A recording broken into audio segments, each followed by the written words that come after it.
గురుకులాల్లో పిల్లలు 55 మంది చచ్చిపోయినరు, ఆటో డ్రైవర్లు 100 మంది చచ్చిపోయినరు, చేనేత కార్మికులు ఇప్పటికి 35 మంది చచ్చిపోయినరు, మొత్తం నాశనం చేస్తున్నాడు సార్ వీడు అన్నాడు.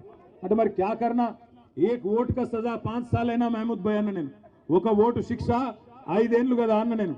అంటే ఏమంటుండు తెలుసా మహమూద్, క్యా సాబ్ కోయి తర్కీబ్ నీ క్యా అంటుండు, ఏమన్నా ఉపాయం లేదా అంటుండు. అంటే నేనంటే ఆడికెళ్ళి ఉందిరాబోయ్ ఉపాయం ఏం లేదు, ఎదురు చూడాలి, ఏం చేస్తాం మరి. మేము తయారున్నాం పోరాడేందుకు, మా వాళ్ళందరూ తయారున్నారు. కేసీఆర్ తయారు చేసిన మా తమ్ముళ్ళు, మా అన్నలు, మా అక్కలు, చెల్లెళ్ళు అందరు తయారున్నారు. బాగా నీలుగుతున్న మంత్రులు ఎవరైతున్నారో, రైతు బంధు అడిగితే చెప్పుతో కొడతా అనే మంత్రి ఒకడు ఉన్నాడు. ఇంకా చాలా మంది మీటింగ్ పెట్టుకుంటామంటే అడ్డుకునే సన్నాసి మంత్రి, గింత భయపడతాడు ఎవడన్నా మీటింగ్ పెట్టుకుంటామంటే. గంత భయం ఎందుకు నీకు? భూపాల్ రెడ్డిని తీసుకుపోయి పోలీస్ స్టేషన్లో ఆడ పోలీసు వాళ్ళు అడ్డం ఉండి భూపాల్ రెడ్డి మీద దాడి చేస్తావా? సిగ్గుందా నీకేమన్నా అడుగుతున్న మంత్రి కోమటిరెడ్డి వెంకటరెడ్డి. నీకు ధైర్యం ఉంటే, దమ్ముంటే గడియారం సెంటర్ కు రా, గడియారం సెంటర్ కు వచ్చి మా లెక్కన మీటింగ్ పెట్టి చెప్పు రైతులకు ఏం పీకింది నీ ప్రభుత్వం ఈ సంవత్సర కాలంలో చెప్పు.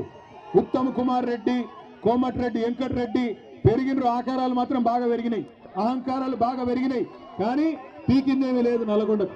అందుకే నేను అంటున్నా, ఏం చేసిండు కేసీఆర్ నల్లగొండ కంటే చెప్పండి.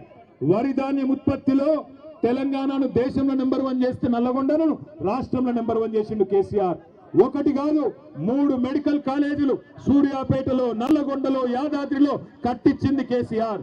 యాదాద్రి గుడిని అత్యద్భుతంగా తీర్చిదిద్ది ఆ లక్ష్మీ నరసింహస్వామి రుణం తీర్చుకున్నాడు కేసీఆర్.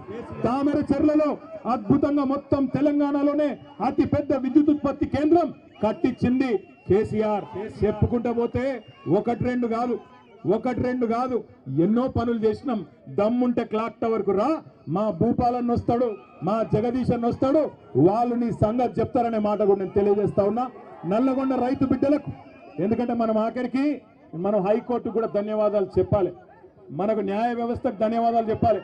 ఎందుకంటే రేవంత్ రెడ్డి ప్రభుత్వం అడ్డుకునే ప్రయత్నం చేసిన హైకోర్టు, దేశంలో ఇంకా న్యాయం ఉన్నది, ధర్మం బతికే ఉంది కాబట్టి రైతుల పోరాటంలో న్యాయం ఉందని చెప్పి హైకోర్టు కూడా అంగీకరించి ఇవాళ పర్మిషన్ ఇచ్చి ఈ క్లాక్ టవర్ సెంటర్ లో మనకు ఇవాళ సభ జరుపుకునే, ధర్నా జరుపుకునే అవకాశం ఇచ్చినారు.